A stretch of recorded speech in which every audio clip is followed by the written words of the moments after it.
My name is Trevor Ash, and I'm the basketball coach at Twin Bridges High School. I just came over from Lincoln High School, which I really, really liked. Rob, we were talking about that for, I was a varsity coach for 10 years there, which is crazy how quick a decade of coaching goes. Seems like just a couple years ago I got the job.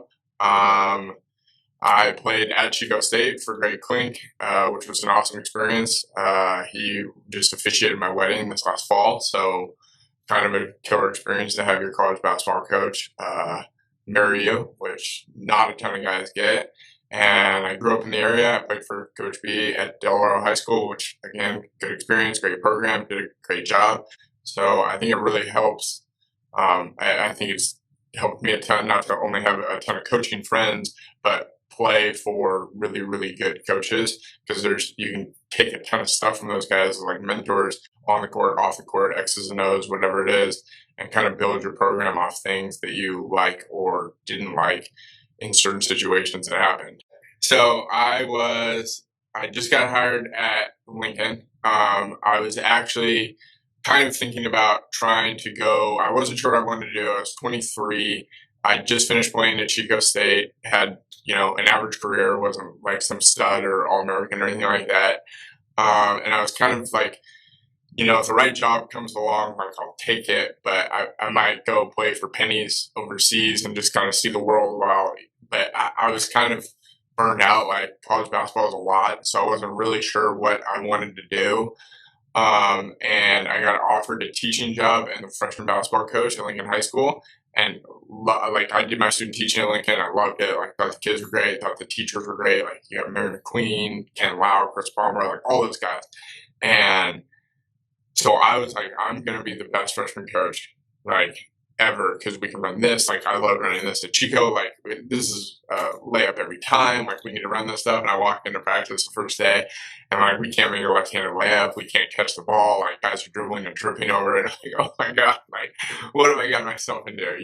But I really liked the kids, but it was just like my expectation from like what you could do with freshman basketball players. It was way off. Like I was like, well, we can't do this. We just need to like work on left-handed layups. And then Ben Palafox, who was a really, really good coach at Folsom. He did a great job at Lincoln. Kind of stepped down, and I was like, well, yeah, like I have a basketball background. I don't know if I'm fully ready for it. It's not the X's and O's that get young coaches. It's not like the time of practice, like they get that. It's the running, all the administrative stuff is what kind of gets young coaches. And I don't know if I was fully ready for that, but kind of learned on the fly. And Ben was around to help me out. Obviously, Lau being my friend and running the football program over there really helped me out. And so I kind of learned on the fly. And like, I mean, definitely administrative wise, like you learn some stuff that you don't like doing or you like doing, or what time you want to practice and how you want to run your basketball class and stuff like that. But definitely a good experience. And we were talking before about how tough it was to leave Lincoln for 12 Bridges. Because always, when I got the job at Lincoln, like I knew that this new school was going to open. I didn't know if I was going to go or not. And when you weigh out the negatives and positives, like Lincoln has a really, really talented team. You got, I mean, Overbay, Josh, who both played for me as sophomores. Fergie, who I coached his brother. And he's been in the program, really, really tough kid. And it's like, man, you're definitely leaving a talented group for, obviously, like Walsh came in, Walsh is rolling. But like when I made the decision to go to 12 Bridges, like Walsh wasn't a coach, and you're like, I'm just leaving it for somebody, which is definitely weird because you care about it. I like to think that I left it better than I found it, which was kind of the goal in anything you do in life. Like if you're going to spend a decade, you don't want to make it worse. So um, that was definitely tough to leave, especially Josh because he just plays so hard. But to leave and go over, it was tough because I liked it. Like it would have been a lot easier if I was like, man, I can't wait to get out of here. Like the kids are jerks. There's no talent or anything like that. And that definitely wasn't the case. It was just kind of, this is an opportunity that not a lot of high school coaches get. It's like a once in a career opportunity, and I'm going to take it, which has any choice you make has good and bad that comes with it. I remember honestly, like not, I can't like say like I have a favorite like team or favorite group or anything like that. But I do remember Zach Lowe's team just because the year before we started three seniors. They were all juniors, three seniors and the rest were juniors. And those three seniors played a really big role. I think we were 16-12, made the playoffs, lost first round down in Manteca. And I wasn't real sure. The JV group wasn't overly talented. Preston Summerhays was going to be a sophomore. I knew we were going to move him up. And like, I think we're somewhat talented, but I don't think we're like studly. And all those kids shared the ball. And Zach Lowe and Zach Detillion could really, really shoot it. And I remember calling them in and being like, look, guys, like, I don't know, there's no good way to word this. You guys need each other. So if you're going to be successful, we can't get into who's the leading scorer or who's getting more stuff run for them or whatever. Like, whatever the other team is giving us, if they put their best defender on one of you, we're going to ride the other guy. And they were like, yep, cool, got it. And I felt like that's really, really hard for a lot of high school kids. And I like left the meeting like, they really actually get it. You know, like this is their senior year and they are completely cool with it. And I remember Zach getting in foul trouble, not playing low at Bear River, and Preston, Detillion, and Horse kind of like took the game over. And I was like, you know, we have something special here because Zach was more excited than they were while he's sitting on the bench in foul trouble. I think he ended up with like 2 points. And I was like, you want to know what? Like that was kind of like a light bulb. Like we have something here with these kids that they're more excited when their teammates doing something good than they are for, you know, having to sit on the bench because of foul trouble and stuff. And I was like, this is kind of special. I loved coaching Angelo Nicandro. I loved coaching Preston Summerhays, Adam Felt, Marcus Salgado. Like, and that was kind of awesome. I didn't really know what to expect. Like my first varsity team, because I was like, well, they're definitely better than the freshmen, but we weren't super big. I didn't know how physical we were. And those kids just kind of bought in. And I think Felt was just like, Felt, Angelo Nicandro, and Zach Lowe were probably the top three of like leaders of this is the expectation. This is how we're going to practice. I don't care if you like me or not, but this is what's going to happen, which is kind of like, that's why we were successful because those kids were just so like, this is the expectation. Let's do it. And the best teams that I had at Lincoln were like player run, you know, like hey, you were late. I don't think I said that once those 3 years. Like they would go over and take it. Like, hey, don't forget your practice jersey. This is what we're wearing to team dinner. That like, and they just kind of took it and made it theirs and ran with it. And I think that I remember those things. I remember for some reason the play at Placer where we're up one with 7 seconds left, and we go switch everything. And for some reason, Jackson Sterling, who's like our fastest kid, slips. And Austin Mowry's supposed to be the safety, but he like cheats up.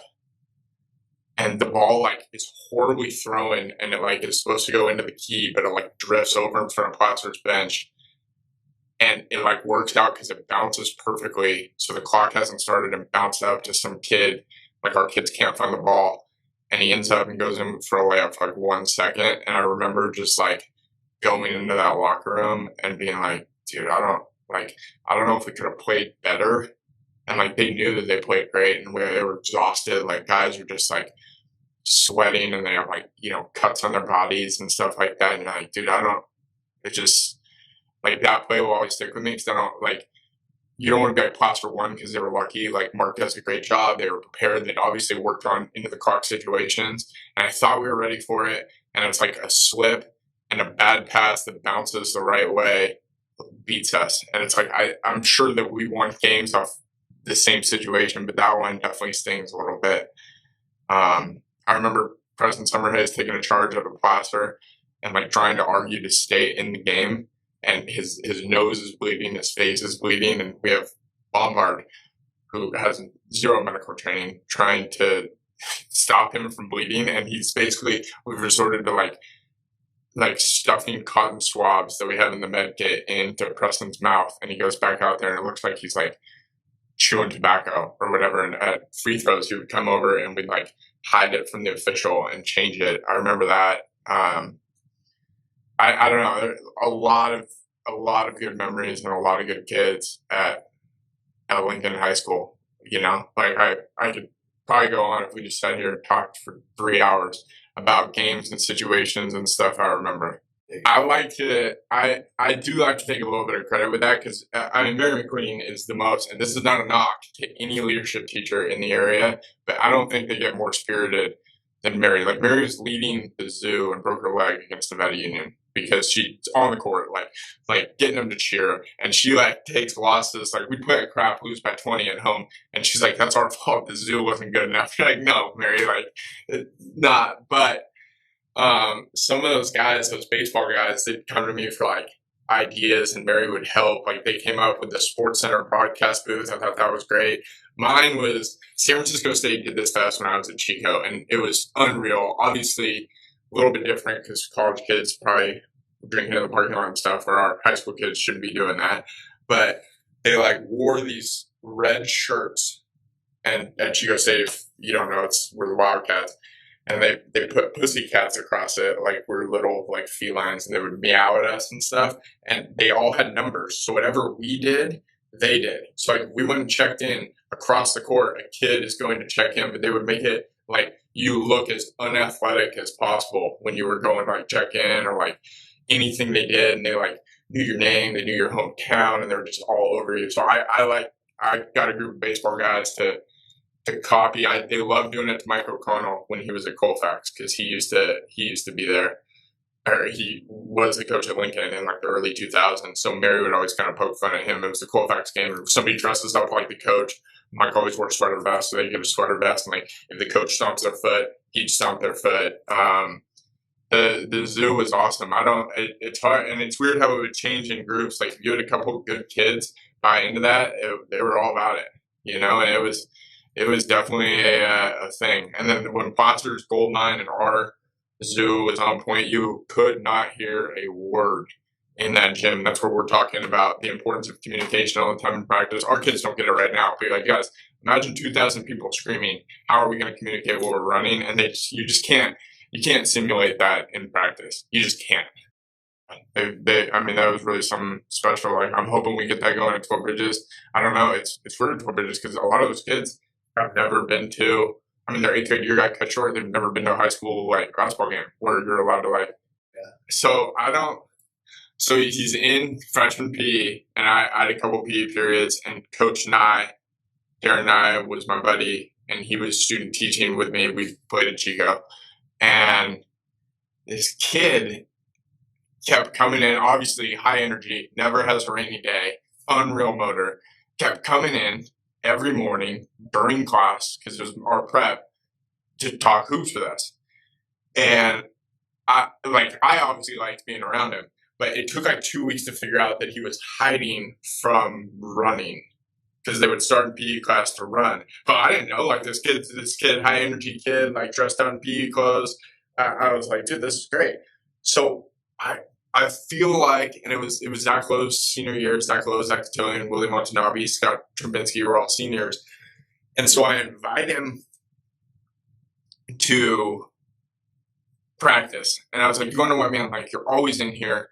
Why don't you come? Thinking like, there's no way. They're 2 hours long. He's not going to like it. Like, but we'll open it up. I'll get him a shirt. Like, he can wear it around. Think he's big time.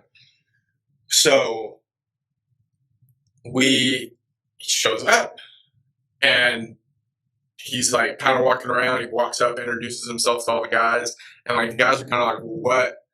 Like, he obviously isn't going to play with us. He's a freshman. And so he's coaching. So he's like, okay, cool. I want to be a coach. And I was like, all right, like you're in. I'll see you tomorrow. We have practice.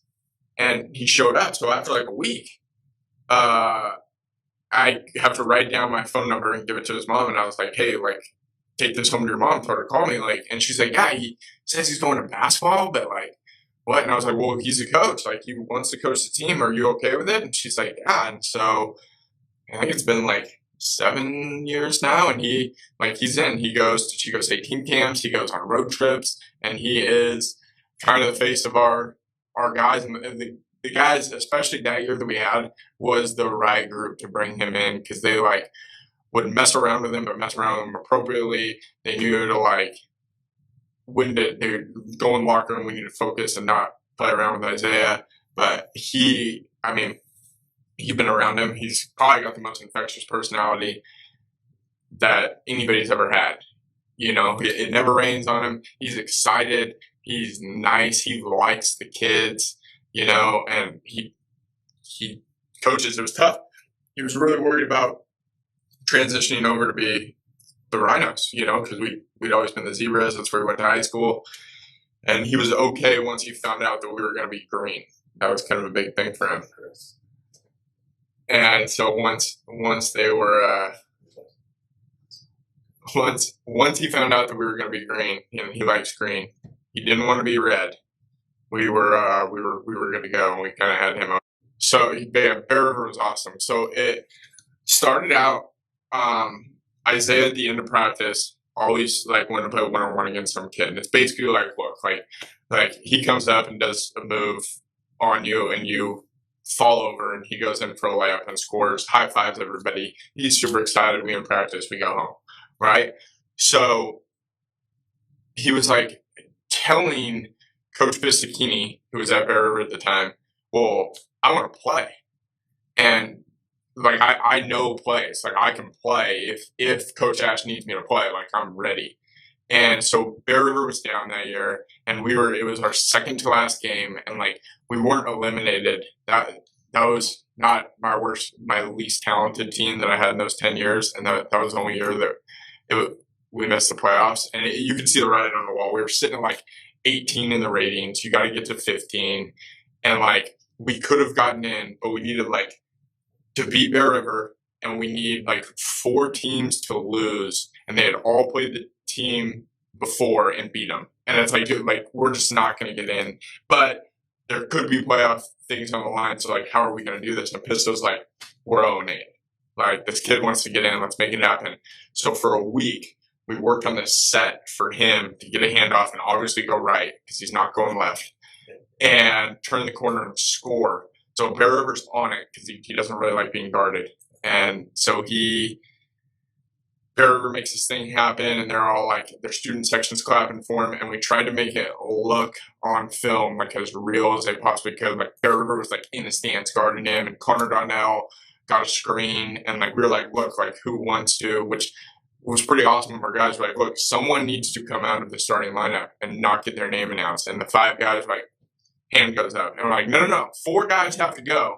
And they all like kind of argued to pull themselves out so Isaiah could start. And we told the rest about it. Their leadership crew was on it. Everyone was on it. And so the clock ran and he traveled, but it wasn't called. And it went through the hoop. And then Bear River rolled the ball and scored. So it was 2-2. And then I think we like took a 5 count to stop the game or something. And then Bear River took a 5 count so we could sub Isaiah out. And so the game was 2-2. With the win, I think it was like 7:36 or something. It took him a while to turn the corner. He's not the lightest of foot guy. But so we played a game that was like 24 seconds short and it was 2-2. But everything was even because everyone was worried about we were still alive kind of for playoff contention. And like the rest had a good point. They're like, well, if Dixon's counting on you to lose, they probably don't want, or like if they clinch, they probably don't want you starting with 2 points. And I was like, yeah, you're right. I wouldn't want that. So how are we going to make this fair? So we made it as fair as we possibly could. Everyone did that night what they were supposed to do. We won, they won, all the 4 other teams won. So we were kind of eliminated. So it totally worked out. Do you feel like everybody left that building that night better? I mean, I like to think so. I know that Isaiah was fired. I still have the video of my phone. Like he's like, I mean, we've all been in locker rooms before and there's like that nervous energy and stuff. And he's like trying to emulate what the guys do to get ready, you know, because some guys are dribbling the ball, some guys are sitting against the bleachers, some guy, whatever, everybody gets ready in their different ways. And he was trying to do all of them. He doesn't really know how to get ready for a game. Like he's not the kind of kid, I don't think he's ever really played competitive sports. And so this was his one shot and he like was asking guys like if he should, you know, how high he should pull his socks up, like how he tucks his jersey in. He wanted to make sure that everything was perfect. So he killed it. I know that it definitely was cool that Bear River did that, and like it was awesome that our guys were all for it. I mean, just I don't know. It was a pretty cool experience. One time, so Coach and I left. He got the Casa job. Coach at Casa for like 3 years, so we set something up to play, and we go in at halftime. We're playing bad, and the water bottles aren't filled up. And I was like, "Where's Isaiah?" And we looked to warm up. Isaiah went in and coached the Casa guys at halftime because it was Coach Nye, and he likes Coach Nye. That's his buddy. And I was like, "Where are you?" He's like, "Oh, I went to coach the Rams." And I was like, "Well, who are we playing?" He's like, "The Rams." And then he like realized like, "Oh crap, I just helped. I told the Rams to play hard." Like, but and he was like torn because Coach Nye is his buddy, and he wanted to go coach with him. And he's like, "Well, I was going to ask if I could sit on their bench." And I was like, "But you're wearing a zebra shirt." He's like, "Oh, well, no, what have I done?" kind of thing. And like, he was just bouncing back and forth because he knew both coaches. Kind of a little bit. You can definitely do a lot more with JV athletes, but it was a wake up call for like, man, we have to work on how we pass and catch, and like talking about like nothing's quick. Like even Coach Foxworth is like, "Oh, that'll take us like 10 minutes on our practice plan." It's like whatever you think it's going to take you, it's going to take double. And like then you have to make sure you revisit it because it's just like they don't, especially not having a real basketball season or no real summer league, like just IQ stuff or like terminology stuff. We're just behind. Like it's just not we're behind anyone else, but like where you would think kids are. It's definitely you kind of have to hit your head against the wall. And we talked. It's like you can prepare them as much as you want, but until a JV kid, you can tell them that stove's hot. They need to touch it, and then they're like, "Oh, okay, now I understand. This is what Coach Ash is talking about." Not like, "Hey, when you hear this, it is a back cut. Jump low on ball side or whatever." They're like, "Okay, cool, got it." And then we'll get back cut first time, and then everyone on the court's like, "Oh, good, yep, got it," And I that's definitely interesting. I think just talking to guys, I think it's kind of a sophomore thing from other things, and I think that it's so and other teams do it too. Like we ran the same play once 4 times in a row and got it every time. And you're like, how does this work? But it works on both sides. It's just stuff that you wouldn't expect to happen in a varsity game. You can pretty much count on what happened in a JV game. Like we had 21 turnovers the other night and won, and like that's unheard of at the varsity level. But the other team turned it over 24. Like it's pretty easy to win the turnover battle. Like stuff like that. It's crazy. It's different. I think I had a feeling with that team, and I knew like Nick came back to coach with us. Like Preston Summerhays is always around. We're trying to set up time to get lunch. Like those kids were not the most talented kids I had, but obviously they played together. And like I think if you because you can tell when it's going to happen with the groups that you have. Like, and it's really easy. You're like, dude, like it's just so emotional for those kids to be like, dude, like your basketball career. And I wish more high school kids would get this before it's too late. And not even our kids, just every kid in the area. Your high school basketball career is probably the end for you, and you grew up playing with these kids. You waste, and not waste is the wrong word, but if you were just a normal kid who went to school, you could go to Camp Far West Lake all the time. You wouldn't have to give up your weekends. You could take family vacations. And it's like we spend, shorten our Thanksgiving and Christmas breaks, which is huge family time. We have weekends in June where we're going up to Chico, and you have to give that up. They give up Senior Sunset, and they give up so much to like be together, and then it just gets yanked away from them, And I think I think that more people actually kind of need to get that because I don't think it's right that I understand why they do it, but I don't think it's right that this section sets up playoff seeds for closeness to make gates bigger, like distance, to make gates bigger and get more money. And I understand that sports are a business. I'm not trying to pretend like I don't. But it's like, to me, high school is kind of the last where you should try and win, but like there's like more of a message as opposed to if you go to the next level, like if coaches don't win, they're fired, like that kind of stuff. Where in high school, it's the last like fresh air of we're going to play hard. And the reality is if you're decent in high school, you're probably going to lose your last game, You know, if you're really bad and not make the playoffs, you can win your last game. And other than that, you're gonna lose, and it's just kind of tough because it's so like you're positive. That team won 20 games, they're 20-7 or whatever, and it's like this is going to all get taken away from you, and you'll probably never play another meaningful basketball game. Like intramurals in college is great. Not trying to take anything away from those kids. Men's league games are great, but they're not the same. Where you like tried and you played as hard as you could and you prepared, and it still wasn't enough. And I think that there's kind of a message in that like you are playing something for 4 years that is going to end negatively. So like how can you make sure you get a positive experience? And it's those kids, like you go down the list when we were talking, all those kids I named before just like emotionally can't handle it. And I think it's shocking when you're like, this group cares, this group will play for each other. Those are the groups that you have. Like the kids who are like, oh, I can't wait to get to baseball. Not that there's nothing wrong with baseball, but like they just don't have the same reaction.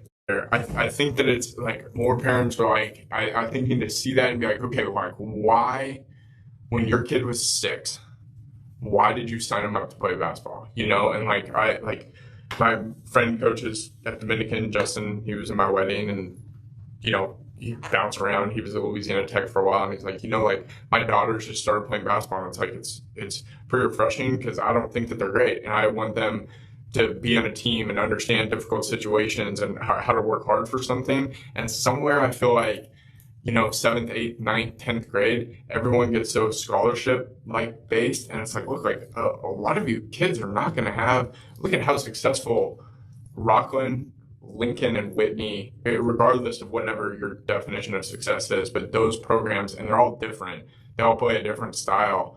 And like we sent 2 kids to small NAIA schools in 10 years when I was at Lincoln. Like Nick has had some really talented players, and no, I don't think he's had a D1 guy. Like Steve's had one Steve's had more, but not every year is a kid going out of Rockland on scholarship. And it's not a knock to those kids, but it's like, why did you start playing? And there's all the things that time commitment and being part of a team and getting your way and having to work hard with something and not getting your way, even when you did the right thing. And, you know, being part of a group, all of those things are why we have sports at school. And I feel like that's kind of the message. Not that school is not important, but like I learned a lot of things playing sports in high school and college that I think prepared me for life way better than going to English class or anything like that. Not that English isn't important, but I think that those lessons get overshadowed with everyone being so committed on, well, we got to do this to get a scholarship. And it's like, parents, the odds are